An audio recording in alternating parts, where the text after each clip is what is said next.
की कपिल नगर पुलिस थाना हद से एक बेहद शर्मसार कर देने वाली घटना सामने आई है। 30 वर्षीय युवक पर शादी का झांसा देकर एक नाबालिग छात्रा के साथ बलात्कार करने का गंभीर आरोप लगा है। पुलिस के अनुसार पीड़ित छात्रा और आरोपी अजय झूटे उम्र 30 वर्ष की पहचान लगभग 2 साल पहले व्हाट्सएप के जरिए हुई थी, जिसके बाद से उनकी बातचीत चल रही थी। हाल ही में जब नाबालिग छात्रा घर में अकेली थी, तब आरोपी अजय वहां पहुंचा। उसने नाबालिग को शादी का झूठा वादा किया और उसके साथ शारीरिक संबंध बनाए। इतना ही नहीं, इस शर्मनाक कृत्य को अंजाम देने के बाद आरोपी ने नाबालिग को यह बात किसी को भी न बताने की धमकी दी। उसने कहा कि अगर उसने यह बात किसी को बताई तो वह उसके पिता को जान से मार देगा।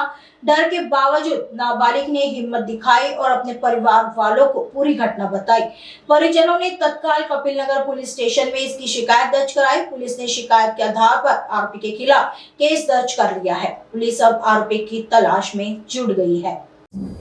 पोलीस ठाणे कपिल नगर नागपूर शहर, परिपवनी सुप्रिया गजरे, दाखल अपराध क्रमांक आहे 744/25, कलम आहे 69, 351(3) भारतीय न्याय संहिता आणि कलम 4 आणि 6 पोक्सो या कायद्याअंतर्गत सदरचा गुन्हा दाखल झालेला आहे। सदर गुन्ह्यामध्ये असं आहे की फिर्यादीने असं सांगितलेलं आहे की त्या दोघांची व्हॉट्सअपवरती ओळख झाली। व्हॉट्सअपवरती ओळख झाल्यानंतर ते दोघं एकमेकांशी चॅटिंग करू लागले। चॅटिंग केल्यानंतर दोघांचं भेटणं झालं।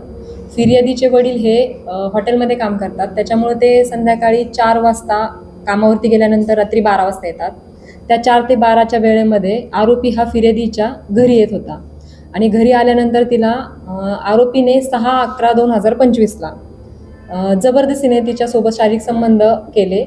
फिर्यादी त्याला नकार देत होती, परंतु त्याने जबरदस्तीने तिच्यासोबत शारीरिक संबंध केल्यामुळे फिर्यादी रडू लागली। मग तो म्हटला की मी तुझ्याशी लग्न करणार आहे, त्याच्यामुळे तू रडू नको आणि तू जर कोणाला जर ही गोष्ट सांगितली किंवा पोलिसांना जर सांगितली तर मी तुझ्या वडिलांना मारून टाकेल, अशी त्याने त्याला धमकी दिली।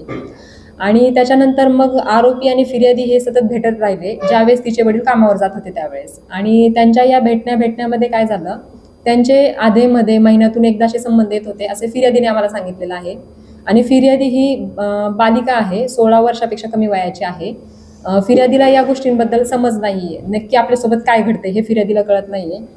आणि त्याच्यानंतर फिर्यादी यांच्या इथे 10/11/2025ला देखील असाच किस्सा घडला। फिर्यादी ही बाजारातून ज्यावेळेस घरी गेल्यानंतर तिने पाहिलं की तिच्या दरवाजाचं लॉक तोडलेलं होतं। आतमध्ये जाऊन पाहिलं तर तो घरामध्ये होता। त्यावेळेस फिर्यादीसोबत कोणीच नव्हतं। आरोपी घरामध्ये होता। फिर्यादी आरोपीसोबत बोलली, तू इथे काय करतोय? तर आरोपी बोलला, तू माझ्यासोबत का बोलत नाहीयेस? मी तुझ्या पाठीमागे येतोय सारखा, मी तुझ्याशी लग्न करणार आहे। आणि फिर्यादी हे बोलत असताना फिर्यादीची काकू आणि तिचा मुलगा हा बाहेरून आतमध्ये घरामध्ये आल्यानंतर फिर्यादीने घराच्या वरती चढून खाली उडी मारून आरोपी तिथून पळून गेला। आणि त्याच्यानंतर जर आपण पाहिलं तर कपिल नगरला 11/11/2025ला हा गुन्हा दाखल झालेला आहे। 10/11/2025ला फिर्यादी तिच्या काकूसोबत रिपोर्ट देण्यासाठी पोलीस ठाणे कपिल नगर येथे आली। रात्रीच्या 10:30च्या दरम्यान आले। त्याच्यानंतर आपण गुन्हा दाखल केलेला आहे आणि सदर आरोपीचा आपण शोध घेत आहे। सदर गुन्ह्याचा तपास हा माननीय पोलिस यांच्या अध्यक्षतेखाली मार्गदर्शनामध्ये आपण सदर गुन्ह्याचा तपास करत आहोत।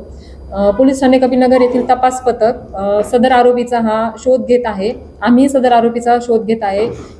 पूर्ण जरीपटका एरिया, कपिल नगर एरिया ह्या संपूर्ण एरियामध्ये आरोपीचे CDR आहे, SDR आहे, सर्व लोकेशन घेत आहोत। आरोपीच्या आसपासचे जवळपासचे मित्र वगैरे सर्वांशी बोलणी चालणी व त्यांच्याकडनं आपण सगळ्या घटनेविषयी माहिती घेत आहोत। आरोपीचं सध्याचं लोकेशन कुठं असेल याच्याविषयी आपण माहिती घेत आहोत।